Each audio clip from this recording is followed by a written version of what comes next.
Just 10 minutes ago, a pair of flamboyant female lovers arrived in the city. They were driven by a mysterious force to step into the eerie hotel. Seeing the empty hotel lobby, they didn't feel strange, but rather a bit excited inside. The two frantically rang the bell, but when they saw the hotel manager, their excitement quickly turned to fear. However, due to poverty, they were forced to stay at the hotel. Despite its luxurious decor, the price was outrageously high. Then the two, led by Iris, settled into their room, but when Nikita went to fetch some ice, she saw a servant wiping blood off a blanket, and then a strange little boy appeared before her. This bizarre scene didn't make Nikita suspicious. Instead, she calmly took out the ice. When Nikita returned to the room, Vendela said the room had a strange smell. The two followed the source of the smell and discovered it came from the large bed in front of them. Looking at the stitched-up patches, Nikita tore the bed open completely, but at that moment, a man covered in wounds crawled out of the mattress. Terrifying both women, they sought out Iris for an explanation, wanting to know what that creature was, but Iris claimed she didn't know either. Iris then moved them to another room, saying it was a super VIP suite that had never been rented out, and it was the infamous Room 64. That night, the static of a radio suddenly blared, waking Nikita from her sleep, and she found Vendela missing. As Nikita stood up, the sound of children's laughter followed her. Nikita followed the sound and stumbled upon a shocking sight. Two children were biting into Vendela's corpse. The next day, after receiving an alert, John hurried to the Cortez Hotel. He discovered a man and a woman brutally murdered on the hotel bed. He saw that the man's eyes and kidneys had been cut out, and the man, without his kidneys, could only moan in pain. Soon, John found in the photos that the two deceased weren't a couple. They were having an affair when they were brutally murdered, and one of the photos radiated an unsettling aura. At that moment, John found a used bottle of strong adhesive and suspected the man and woman had been glued together, which is why they couldn't separate. But as soon as John returned to the police station, he received a strange threatening call. The man said he was in room 64 at the Cortez Hotel and would do the same again, gluing another couple to the headboard. Before John could ask anything, the man hung up. Meanwhile, a man arrived at the Cortez Hotel. Someone casually tossed him the key to room 64, and just after the man left, Sally suddenly appeared and said she wanted him because she hadn't seen anyone so handsome in a long time. The man opened the door and skillfully pulled out a needle, injecting himself first. Then the man began hallucinating, with countless figures flashing before his eyes, and a figure with a black cloth over its head grabbed him and pinned him down. Sally's figure then appeared nearby, and she seemed quite pleased with the man's voice. On the other side, John followed the instructions from the phone call and arrived at the Cortez Hotel. He found that the key to room 64 was missing and demanded that Iris let him investigate the situation. A man was called out by Iris, and just as the two took the elevator, the attacked man died completely. When John arrived, he found the place eerily quiet. John carefully inspected every corner of the room. After confirming it was safe, John finally lay down on the big bed, but little did he know, the man who had just been killed lay right beneath the mattress. The two female lovers who checked into the terrifying Cortez Hotel were imprisoned in cages like pets after just one night. Iris showed no sympathy for them and instead suspected they had unspeakable secrets. She decided to help them regain their health, then pulled out various foods, blending them in a mixer. Just as Iris was about to feed Vendela, Sally suddenly appeared behind her. Asking Iris for the two women, she freed Nikita from the cage, shouting for Nikita to run. Terrified, Nikita took off. But after only a few steps, Iris caught her on the spot. Just as Nikita was about to escape, a woman in white suddenly appeared and slashed Nikita's throat with her nails. Seeing this, Iris was horrified, as the woman in white seemed incredibly powerful. Not long before, John was enjoying a happy time with his daughter, but just then, a distressing text threw John into chaos. Yet the caller's phone went unanswered. Sensing something wrong, John quickly took his daughter to the address mentioned in the text, only to find it all seemed like a setup. John mustered the courage to search for his wife, while Scarlett, unwilling to stay behind, left the car to look for her father. Upon entering a room, she found two men already murdered, their bodies hanging in midair. John also had a son, but while at a seaside amusement park, John answered a phone call, and when he turned back around, his son had mysteriously disappeared, an event that left John filled with guilt. Back in the present, Nikita and Vendela's bodies had been brought back to a room full of instruments. They, along with others, were part of a cursed vampire clan, and several children were kept to provide blood. The blood-drained bodies were discarded in the hotel's basement. Several of the vampire children were taken to a playroom, where the adults' blood was slowly extracted from their bodies and stored. The children's blood was then filtered, removing impurities, and the purified blood was enjoyed by Elizabeth and her lover, Donovan. Meanwhile, John, after falling asleep in room 64, was suddenly awakened by a strange noise. John calmly turned off the stereo and the TV that had turned on by itself. In fact, he was panicking inside, and just as he was feeling confused, a man with a black cloth over his head suddenly appeared. John woke up with a start, realizing it was all a dream, but the vividness of it left him feeling unsettled. Then, a child's voice echoed in the hallway, and John hurriedly got up to check. He found that the boy standing nearby was his missing son, Holden, but as he chased after Holden, the boy's figure disappeared again. He thought it might be a hallucination brought on by how much he missed his son. Sally said that strange things happen at the hotel every night. With Sally's reassurance, John's emotions gradually stabilized. Meanwhile, the new businessman, Will, became the new owner after purchasing the hotel. As a designer, Will decided to host a fashion show at his hotel. He invited many fashion industry big shots to attend, including John. The hotel's owner, Elizabeth, was also present, and during the show, a handsome man caught Elizabeth's attention. Tristan's violent behavior and striking looks deeply attracted Elizabeth,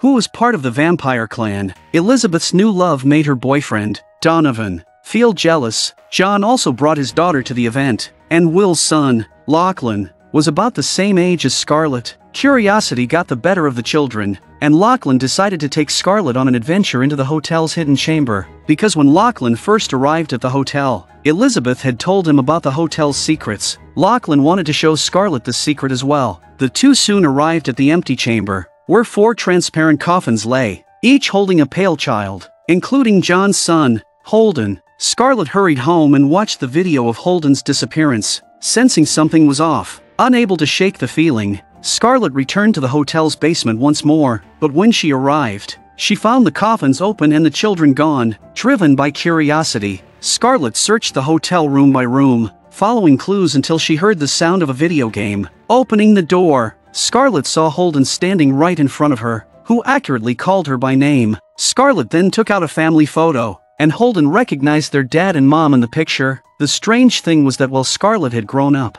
Holden had not changed at all. Holden said this was his home now, and he loved it here. Scarlett realized Holden had changed, and she knew she couldn't handle the situation. So, she tried to take a picture, but suddenly, Holden attacked her. Scarlett was terrified and turned to flee, but Sally intercepted her halfway. Seeing Sally in front of her, Scarlett was even more frightened. When Scarlett finally arrived outside her home, she found it surrounded by police cars. Her parents had thought she was missing and had called the police. Scarlett returned home, and her parents were both shocked and relieved. Scarlett explained that she had taken the bus to the Cortez Hotel and even saw her missing brother, Holden, there. John was emotional, insisting that Holden had died and could not possibly be at the hotel, accusing Scarlett of lying. But Scarlett was even more emotional, and faced with his wife's doubts, John had no words. He pulled out the picture Scarlett had taken, only to find that the boy standing beside her was a blurry figure. Furious, John stormed into the Cortez Hotel. Now an angry father, his daughter had stayed at the hotel for 5 hours,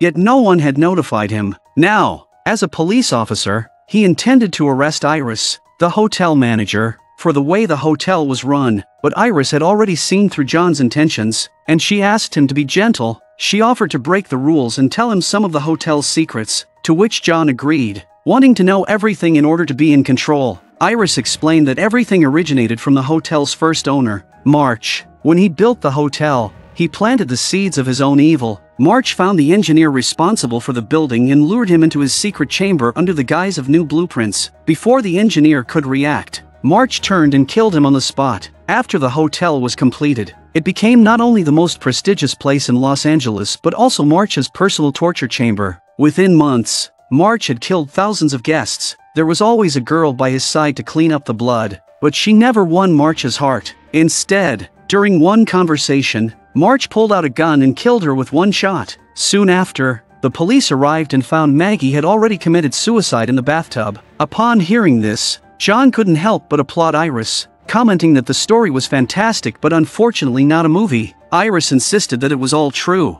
and if he didn't believe her, he could check out room 64 for himself. Armed with this knowledge, John immediately left, but instead of going to room 64, he returned to the police station. There, he carefully investigated all the murders that had taken place in the hotel. He suspected that someone was completing March's unfinished work, but he didn't know that something unimaginable was happening inside the Cortez Hotel. After becoming a vampire, the man became deeply fascinated with everything about the Cortez Hotel. This also included the hotel's creator, the serial killer March. He loudly called out March's name, finally summoning his spirit. The two immediately bonded, both agreeing that killing was an exhilarating thrill. Through Tristan, March learned that the hotel's new owner, Will, was planning a major renovation. To protect the hotel's secrets, March asked Tristan to help him kill Will and his friends. Will's friends, invited by him, had also checked into the Cortez Hotel, but the hotel was filled with ghostly apparitions and continuous paranormal events. One of the friends,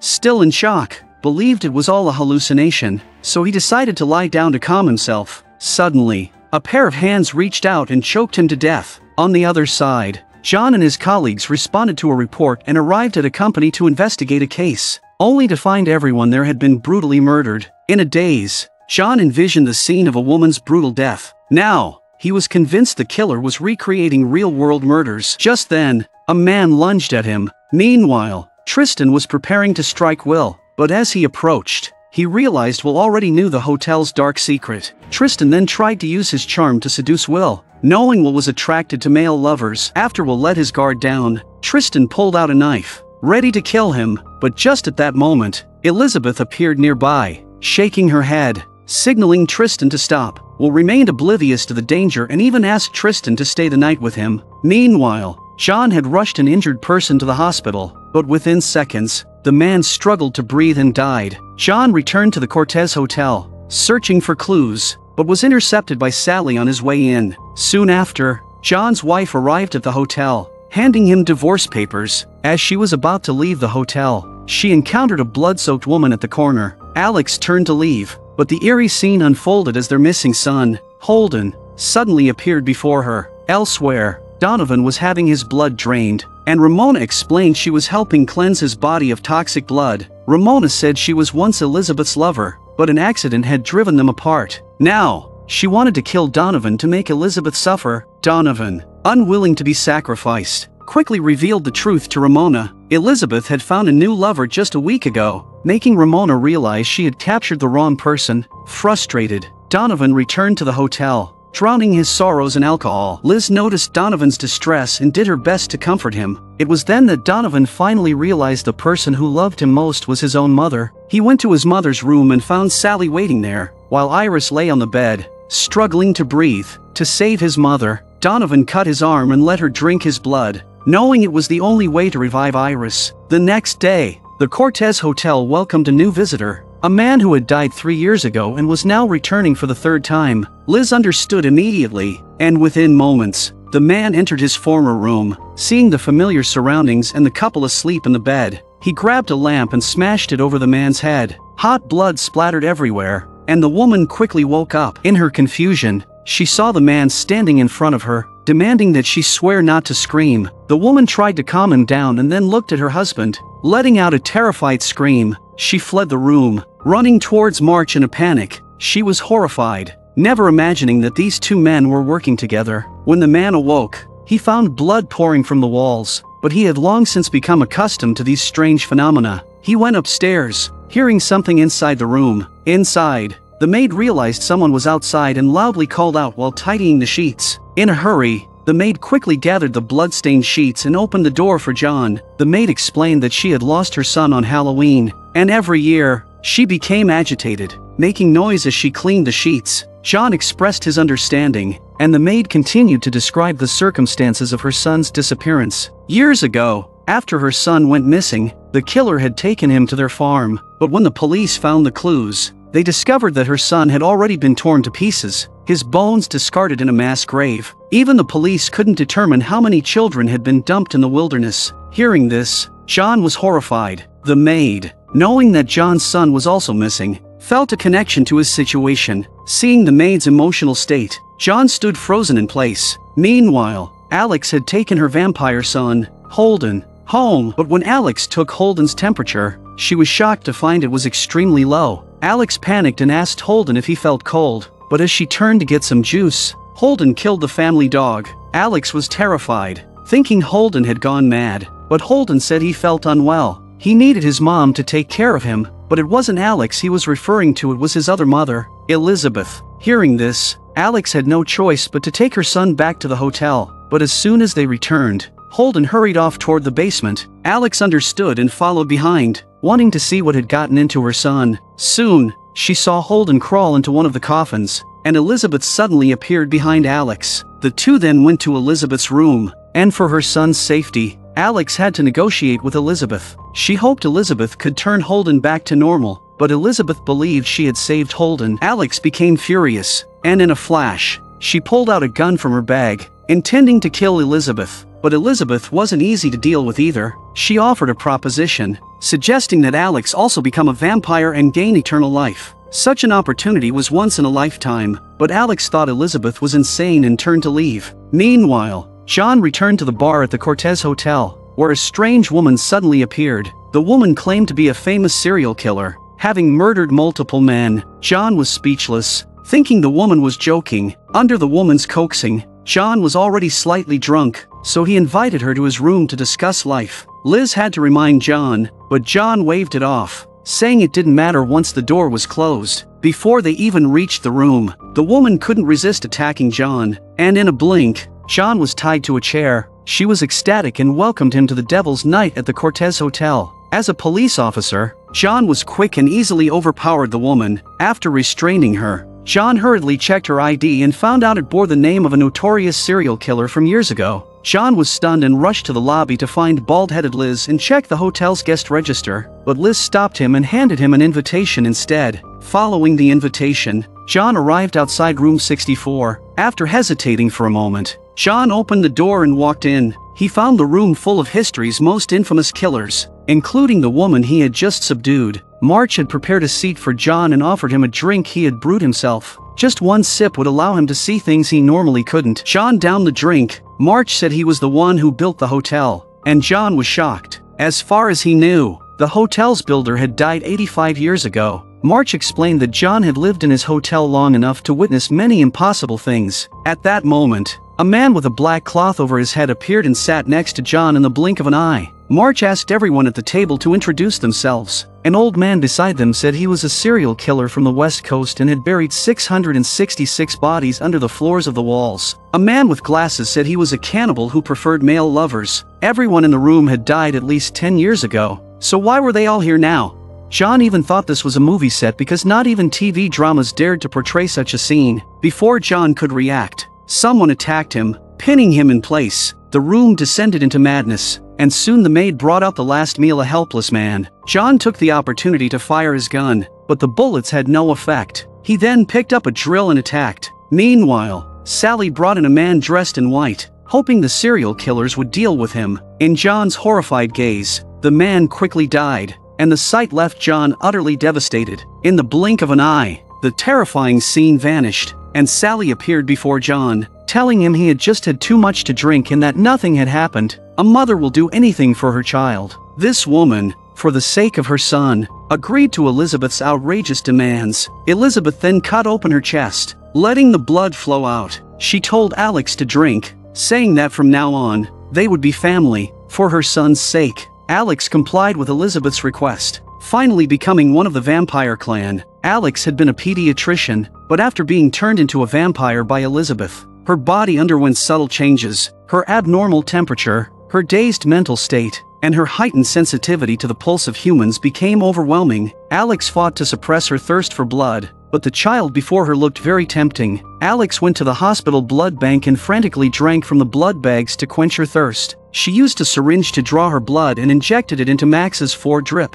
She hoped to use this opportunity to turn him into an immortal vampire. As the blood entered Max's body, he began to tremble uncontrollably. The next day, when Alex returned to the ward, Max was gone. Before she could process this, Max's mother returned him to the room, thanking Alex for saving her son. Alex was in disbelief as Max had miraculously recovered after absorbing her blood. Every test in his medical file showed perfect results, but they didn't know the terrifying consequences of using vampire blood. The scene shifted to a man and a woman lying in a pool of blood, and it was Max, now a vampire, who killed them. Since a normal breakfast could no longer satisfy him, Max killed his parents and drank their blood to feed. Afterward, Max dressed like a count and prepared to attend the school's Halloween party. No one noticed that something was off about him, but as a vampire, Max's mind had shifted, and he was eager to kill Madeline, who was right in front of him. Under Max's manipulation, Madeline followed him into a dark room. Max,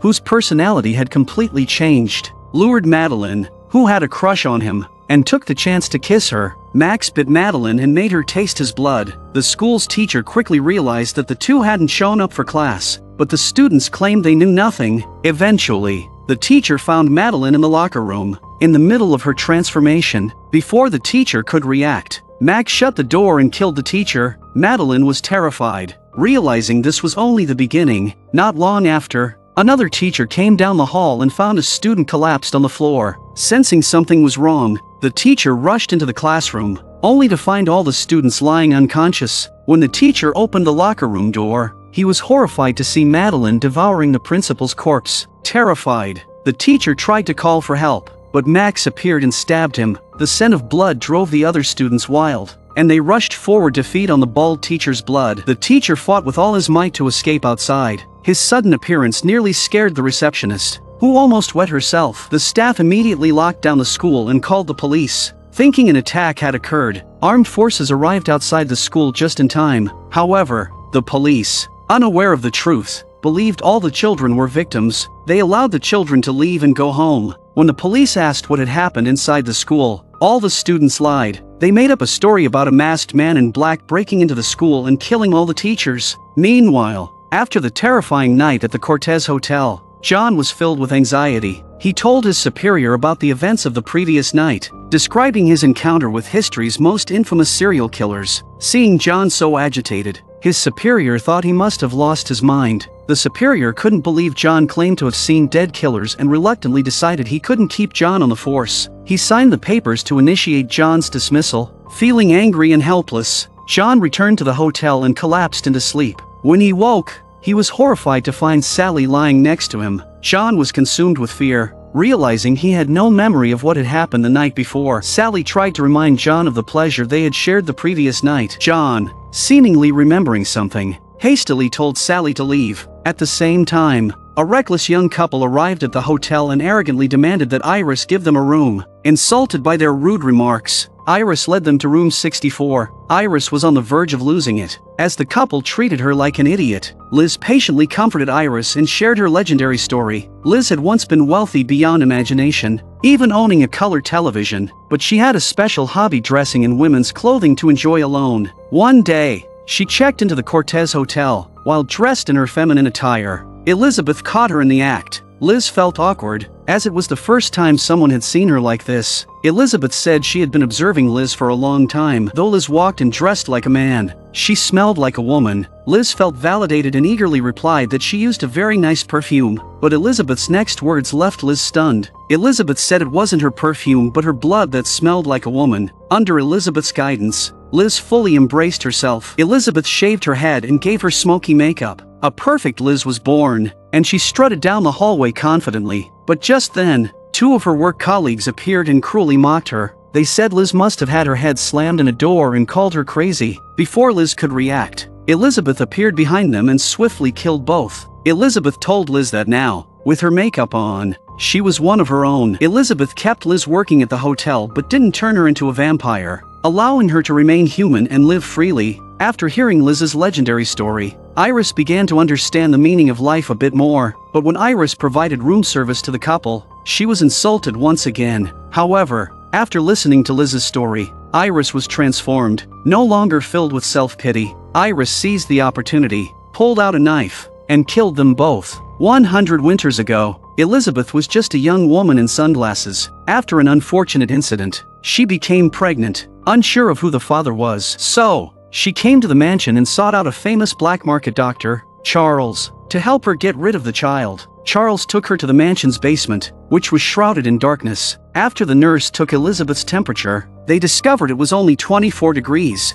which was clearly abnormal. Fortunately, the operation went smoothly, but the child they removed was no ordinary child. The nurse looked at the child in front of her and felt like he was still alive, while Charles calmly watched her die without any reaction. Fast forward to the present. John woke up to find his son, Holden, by his side, motioning for John to follow him. Soon, John followed Holden to the hotel's basement, where he saw 4 coffins, and inside were his wife and son. He banged on the coffin lids, waking his sleeping wife. John was so terrified that he fainted on the spot. Later, Alex went to the front desk and confronted Liz, asking why John had found their resting place. Liz said she didn't know and reassured Alex not to worry, that as long as they handled the aftermath, everything would be fine. John, still unconscious, had been carried to a room. When he awoke in a daze, he was startled to see his wife before him. Recalling what had just happened, his wife, holding their son, was lying in a coffin. Alex told him she had only come after receiving a notification. She couldn't let John know the truth, so she fabricated lies to deceive him,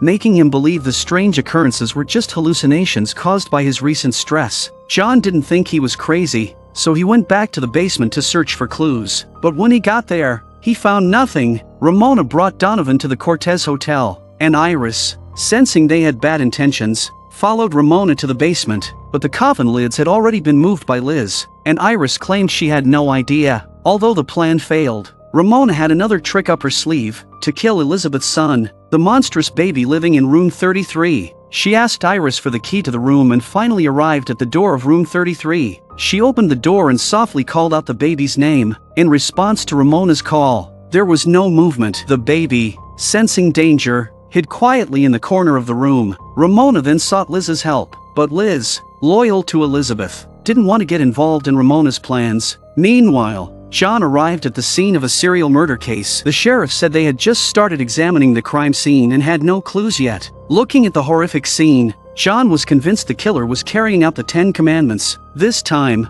the method matched the 5th commandment, honor thy father and mother. As the theme of the murder was disobedience to parents, John explained this to his superiors, but they coldly dismissed him. John had already been suspended by the sheriff and was no longer part of the police force, so they didn't need his help with the investigation. Feeling dejected, John returned to the Cortez Hotel, but suddenly, the long-dead Nikita and Vendela appeared beside him. They suggested playing a threesome game, but in the middle of it, John realized something was wrong. Without even putting on his pants, he ran to the lobby to find Liz. Liz calmly accompanied John back to the room, only to find the maid already there. The maid scolded John, saying it would take her 3 washes to clean those sheets properly. Nikita and Vendela suddenly reappeared beside them, seeing that their clothes were cleaner than the maid's face. John let out a frustrated roar. March then appeared nearby, welcoming him to the hotel. The series of strange events in the hotel had pushed John to his breaking point, and all he wanted was to pack up and leave. While John was washing the blood off his body, a strange figure crawled into his suitcase and followed him home. Since John and his wife separated, their daughter, Scarlett, had been staying with a neighbor. This time, when John returned home, he brought Scarlett back, but the rift between father and daughter was immense. Scarlett couldn't forgive her parents for abandoning her. As John unpacked his clothes, he found bloodstains from the hotel on them, but he didn't notice that the clothes inside the suitcase began to shake. At the same time, Scarlett found the blood-stained clothes, which caused her to feel a deep fear towards John. John tried to explain, but the more he thought about it, the more something seemed off, so he returned to his room to check. He discovered his previously organized suitcase was now in complete disarray. A shadowy figure appeared not far from Scarlett. John thought he saw something, and as he got closer, he realized it was a baby-like monster standing in front of him. John hurriedly pulled out his gun and fired multiple shots, but none of them hit the creature. The gunfire scared Scarlett. John's expression was one of disbelief as he tried to understand what he had just seen. Late that night,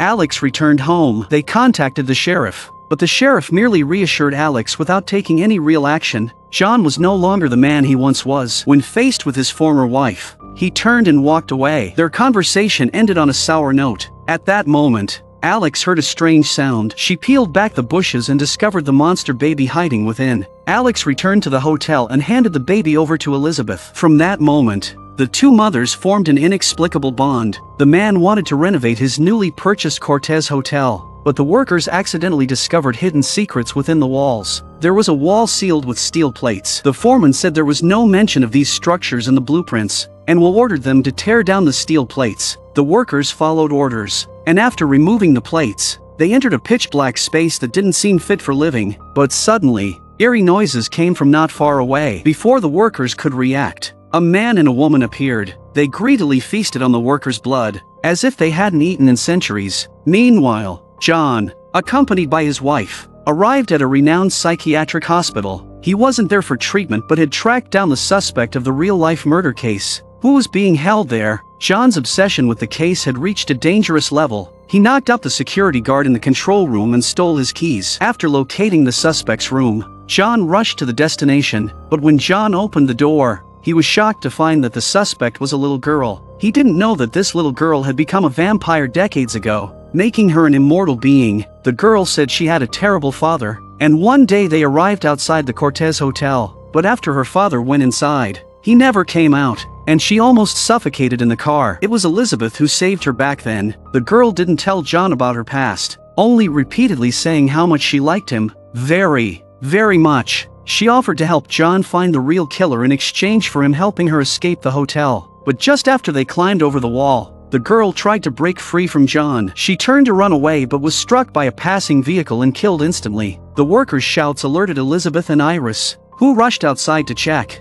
only to find two bodies lying in the road. Iris asked Elizabeth what had happened, but Elizabeth said she didn't know either. It turned out that 100 years ago, Elizabeth had been an unknown actress. She had a long-standing crush on a man, and on this fateful night, she brought a love letter to Rudolph's mansion. Elizabeth's pale skin, long legs, and beauty captivated Rudolph. The two shared a romantic candlelit dinner and danced together. Before they could finish, Rudolph's wife, Natasha, appeared nearby. Only then did Elizabeth realize that Rudolph was already married. Embarrassed, Elizabeth tried to leave, but Rudolph stopped her, saying that Natasha liked her too and that perhaps they could have a menage a trois. Out of nowhere, the three of them shared an awkward dance. The next day, the hotel's creator, March, invited several beautiful young women to the Cortez for a party. But during the party, Elizabeth received the news that Rudolph had died. Heartbroken, Elizabeth decided to jump from a high building, but just as she was about to fall, March grabbed her from behind,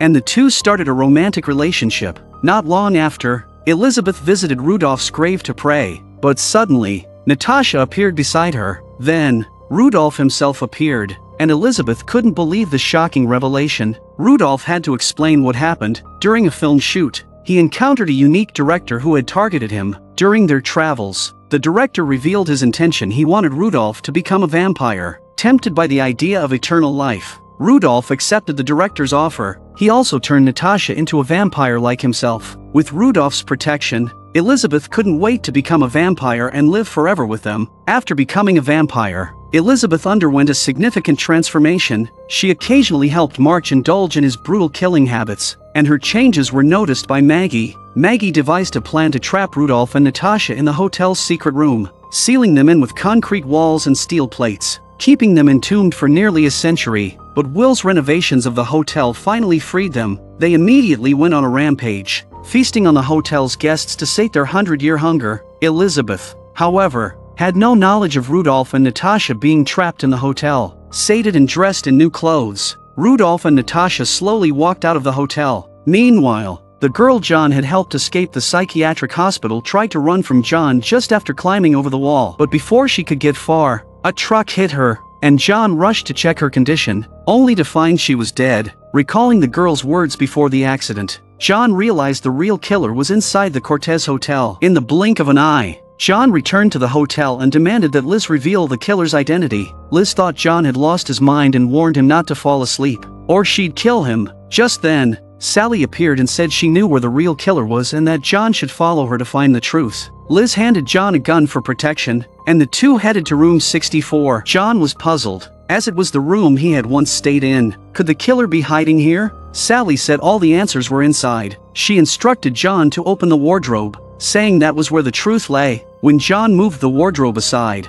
a secret room appeared. As soon as John entered, he was horrified by what he saw. Sally explained that the containers in the room held the body parts of the murder victims. They were neatly arranged in the hidden room. Seeing this, fragments of John's memories slowly returned. It was only then that John realized that all the evil stemmed from room 64 in the Cortez Hotel. March had died in this very room years ago, and before his death, he had been carrying out a series of real-life murders, but he hadn't finished his work before being forced to die. His work remained incomplete, and for years March had been searching for a successor. Upon learning this, John rushed to the girl's body and told his superior everything he had discovered, but his superior thought John was out of his mind again and didn't believe anything about the global murder cases. The sheriff was convinced that the girl was the killer, leaving John so furious he almost exploded. At that moment, John remembered something from 5 years ago. That day, overwhelmed by work and frustration with reality, John accidentally found himself drinking alone at the Cortez Hotel. Liz and Donovan invited him to March's room 78 to continue drinking. Donovan later invited John to join March and Elizabeth for one of their monthly gatherings. From the moment March laid eyes on John,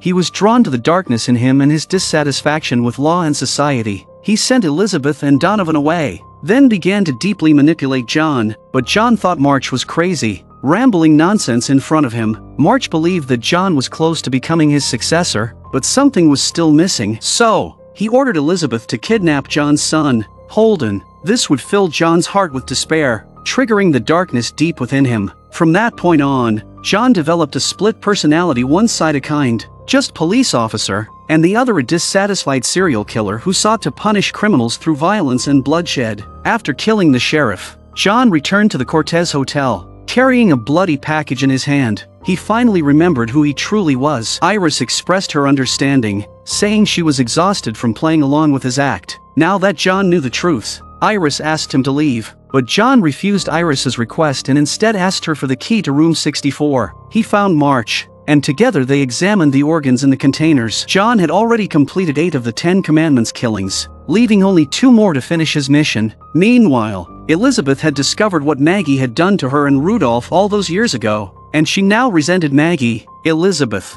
now over 100 years old, was no longer the love-struck young woman she once was. While searching through old things, Elizabeth found a photograph of Rudolph. She saw news on TV reporting that a homeless man's corpse had been found in Industrial City, drained of blood, leaving only skin and bones. This caught Alex's attention as well, but Elizabeth was already determined to find Rudolph, the man who had haunted her dreams, and rekindle their romance. Rudolph told her that if she wanted to enter his room, she had to follow the rules. Then he scooped her up and kissed her. The next day, 3 people arrived at the Cortez Hotel to shoot a film. Iris handed them the key to room 64 with practiced ease, but as soon as they entered the room, Iris followed them and knocked on the door. When one of the men got angry and was about to snap, Iris stabbed him and took his kidney. The other 2 didn't even have time to put on their pants before Iris killed them too. Meanwhile, Will, the hotel's owner, had no idea what was happening, as he was busy discussing his future wedding to Elizabeth with his son. He didn't realize that from the moment Elizabeth saw Rudolph, she had already decided to kill him.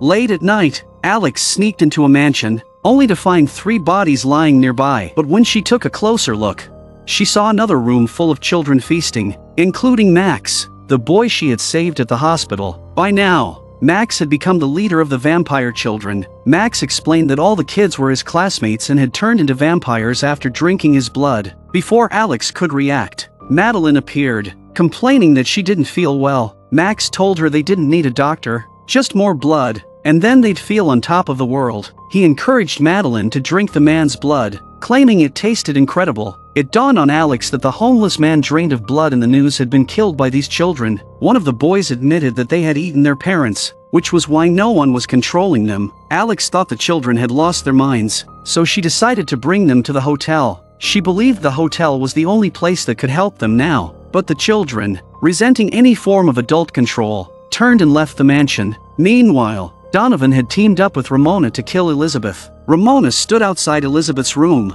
holding a knife, and stared at her as she slept. One stab would be all it took to end her, but just as Ramona was about to strike, Elizabeth woke up. Donovan then appeared with a stun gun, knocking Ramona out. Ramona became Elizabeth's prisoner, locked away in her secret chamber. The next day, Elizabeth held a grand wedding with Will at the hotel, but March, Elizabeth's ex-husband, couldn't bear to see her marry someone else, so he revealed her secret to Will. He told Will about Elizabeth's monstrous baby, and together they went to her secret room. Just as Will saw the baby, Elizabeth appeared behind him. Will confessed that seeing the child terrified him, but Elizabeth slapped him hard across the face. When he woke up, Will found himself trapped in a pitch-black chamber. In front of him was Ramona, whom Elizabeth had imprisoned. Before Will could react, Ramona gave him a seductive look and asked him to free her. Unaware of the danger, Will hurried to unlock her chains. Though weak, Ramona's hunger gave her immense strength. She grabbed an axe and killed Will, then feasted on him as blood splattered everywhere. Elizabeth watched the scene with delight through the security cameras. Meanwhile, after regaining his memories,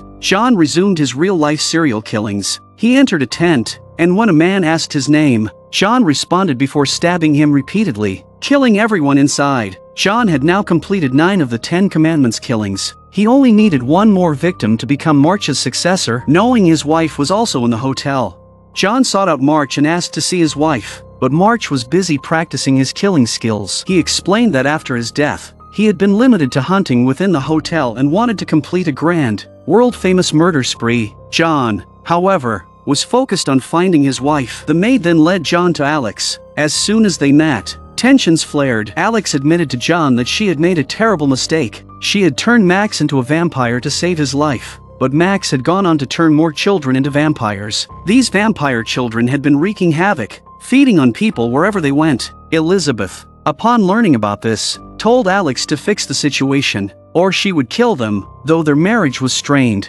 John agreed to help Alex resolve the issue. Then John and Alex arrived at a mansion, only to find it had already been sealed off by the police. John, with his past experience as an officer, was in his element. He led Alex into the room, where they found the floor covered in bloodstains, but the bodies were nowhere to be seen. Just then, a shadow flashed behind them. Sensing something was wrong, John quickly went to investigate. Meanwhile, Alex spotted a child in the distance, a boy looking for his mother. But before Alex could react, a boy in red appeared and nearly stabbed her to death. Hearing the commotion, John rushed to help, but the boy showed no fear of John's gun. Then more children slowly emerged, and Max questioned Alex about why she had returned. Alex said she wasn't a witch and had no power to bring anyone back to life. John tried to convince the vampire children to come to the hotel to talk about their future. However, when the children arrived at the hotel, John and Alex locked them in the secret room March had built. It was only then that the children realized they had been tricked by John. In the same room, they found Ramona, who had just killed Will. Meanwhile, back in their room, John and Alex couldn't resist indulging in some happiness. As John was about to leave, Sally suddenly appeared, her heart broken by the sight of John and his wife together. Sally felt she was the right woman for John because she knew his true self. John turned and ran off. On the same day, Rudolph pulled out a knife, ready to kill Donovan, while Natasha brandished a dagger, aiming to stab Elizabeth. But Donovan quickly pulled out a gun and, with a single shot, killed Rudolph. Elizabeth also drew her gun and shot Natasha dead. This vampire couple, who had lived for a century, were killed by Elizabeth and Donovan. Afterward, Donovan returned to the hotel and began dancing with joy. But as he danced, Elizabeth slowly appeared behind him. Having already learned the truth from Will, she realized that it was Donovan who had killed Rudolph, which was why she had been unable to find him. Elizabeth wanted to kill Donovan for revenge, but Donovan explained that he had killed Rudolph out of love for her. Donovan then asked Elizabeth to kill him, saying it was the only way to prove she loved him too. Elizabeth was moved by Donovan's sincerity, gazing at the man she had created with admiration. Before they could react, Liz and Iris suddenly burst in. They aimed their guns at Donovan and Elizabeth and fired a barrage of bullets, hitting Elizabeth multiple times. Donovan rushed to shield Elizabeth, and seeing this, Iris shouted for Liz to stop shooting. But when they approached, they discovered that Elizabeth had disappeared. A weakened Donovan told Iris he wanted to die outside, free from the hotel's hold. Realizing his wish, Iris and Liz rushed to carry Donovan out of the hotel, laying him on the cold street. This man, who had been trapped by the hotel for years, was finally about to be freed. With his last breath, Donovan looked at Iris, called her mom, and died. Meanwhile, Elizabeth, who had escaped the room, was saved by Sally, who removed the bullets from her body, keeping her alive. Sally explained that everyone had left her, and she didn't want Elizabeth to leave too. She needed Elizabeth's help to get John back. If John died in the hotel, he would become a ghost, and they could be together forever. Elizabeth, though disgusted by Sally's twisted thinking, agreed temporarily out of gratitude for saving her life. On the other hand, John and his wife had returned home, but their daughter Scarlett already knew their true nature and hurled the most vicious insults at them. Yet, blood is thicker than water, and despite everything, the family was briefly reunited. At this point, Elizabeth's condition had worsened. In a desperate move, Sally brought 2 vampire children to her. Sally told Elizabeth that if she wanted to heal, she had to feed on the children. Elizabeth, unwilling to harm the children she had raised, said she would rather die, but in the blink of an eye, Elizabeth was restored to full health, while the 2 vampire children lay lifeless on the bed. Meanwhile, Liz and Iris, who had been planning to kill Elizabeth, stood nervously outside March's secret room. They planned to release Ramona to help them deal with Elizabeth. As they entered, they found the bodies of several children neatly laid out on the floor. They had no idea how the children had gotten in. Suppressing their fear, they ventured deeper into the room,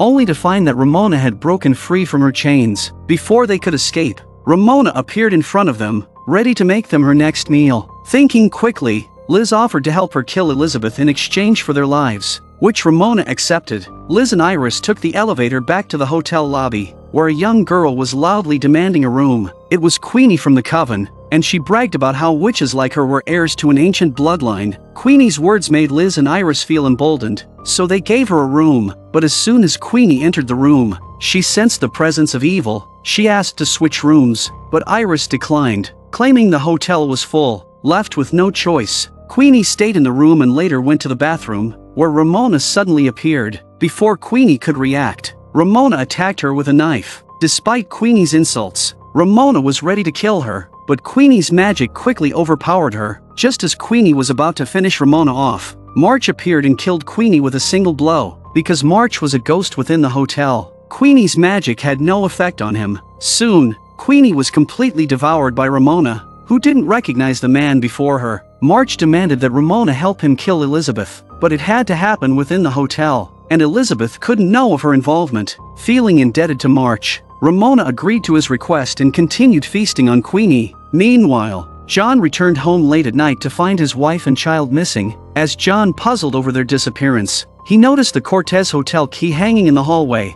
Realizing what might have happened, John grabbed his gun and rushed to the hotel. In Sally's room, she revealed that the disappearance of his wife and child was all her doing. Now that Sally had hostages, John couldn't make any reckless moves. Sally reminded John that he hadn't completed the final commandment of the 10 Commandments killings. Once the final commandment was fulfilled, she promised to reunite John with his family. Desperate, John sought out someone steeped in sin to complete his final offering and set his sights on Elizabeth. Elizabeth, unaware of her impending death, calmly smoked a cigarette in her room. Just then, Ramona entered, intending to kill Elizabeth, but in the end, Ramona couldn't bring herself to do it and let Elizabeth, carrying her luggage, go free. However, just as Elizabeth was about to leave, John suddenly appeared in the elevator and shot her 3 times. After Elizabeth collapsed, John and March turned her head into a trophy, but suddenly, Sally appeared behind them, holding a knife, which went unnoticed. Sally seized the moment to try and kill John, but March intervened,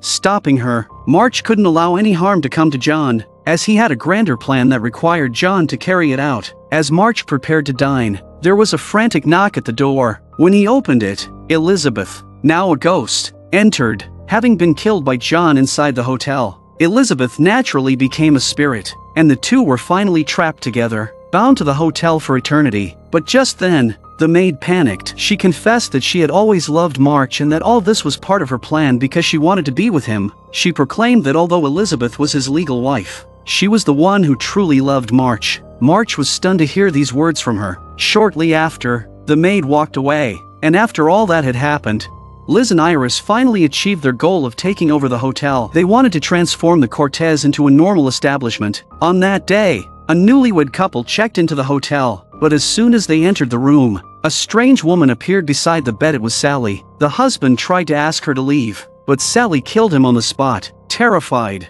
the wife ran away, only to be stopped by Will. The poor couple had just checked in but were immediately killed, never to see each other again. Liz was furious at the behavior of the vampires and ghosts, knowing that if they didn't call a meeting, the hotel would face ruin, and the spirits would have no place to stay. Liz and Iris gathered all the hotel's spirits for a meeting and laid out their plan. If guests stopped coming to the hotel, it would go bankrupt. and the spirits would lose their home of fate they couldn't afford. The spirits reluctantly agreed to Liz and Iris's proposal. If the hotel survived for 10 more years, it would gain historical status and could no longer be demolished. To protect the hotel, they had to stop killing, but Sally was not on board. She had been searching for a soulmate but had never found one, and March angrily threatened her. Though Sally was upset, she didn't dare act rashly. Meanwhile, Will, now a permanent ghost at the hotel, still owned his company and fortune from life. Liz suggested that he could run the company to generate profits and further improve the hotel. After taking over Will's company, Liz's career soared, and she successfully hosted a fashion show at the hotel. She even invited the hotel's spirits and vampires to model for her. All the guests were thrilled, and business was booming at the hotel, much to Liz and Iris's delight. At that moment, Iris mentioned a strange guest had arrived. Liz sensed something and wondered if it could be Billy. Liz had always hoped to communicate with her long-lost love, Tristan, so Iris brought her to Billy's room, hoping she could help summon Tristan. Billy agreed, and moments later, she began a seance to contact Tristan. After a brief attempt, Liz was disappointed with the result, feeling like she hadn't really communicated with Tristan, as it was mostly Billy speaking for herself. As Liz prepared to leave, Iris voiced her suspicion that the spirit they had spoken to wasn't Tristan but her son, Donovan. Billy clarified that Donovan wasn't in the hotel but in a much more beautiful place. Later, Liz gathered everyone in the hotel and revealed that she didn't have much time left. She didn't want to spend her final days in a hospital. Liz asked the spirits to kill her, so she could join them as a ghost at the hotel, but none of her friends had the heart to do it. At that moment, Elizabeth appeared outside the door. Elizabeth used her claws to kill Liz, and in the blink of an eye, Liz returned as a ghost, fully restored. Just then, Tristan's voice came from behind Liz. Seeing the man she loved most, Liz was overjoyed. Tristan explained that he hadn't appeared before because he wanted her to live a full life. Hearing this, Liz's heart was filled with happiness. After completing the 10 Commandments killings, John became a fugitive. He tried to return to the Cortez Hotel to escape capture but was spotted and shot by the police. John used every ounce of his strength to try and die inside the hotel, but he fell just short and was captured. Years later, on another Devil's Night, John, long dead, appeared at the hotel once more. He knew Billy had been trying to contact him for years, so he invited her to the Devil's Night party. Billy felt like she could hear the roars of demons, but as soon as she entered the hotel, she was terrified by the presence of infamous ghostly killers. John vanished and went to room 64 to reunite with his family. Scarlett, now grown up, was the only living member of their family. John, his wife, and their son had all died. Together, they spent an unforgettable reunion in that room. Meanwhile, Elizabeth remained as captivating as ever in the Cortez Hotel. The legend of the Cortez continued to attract one guest after another.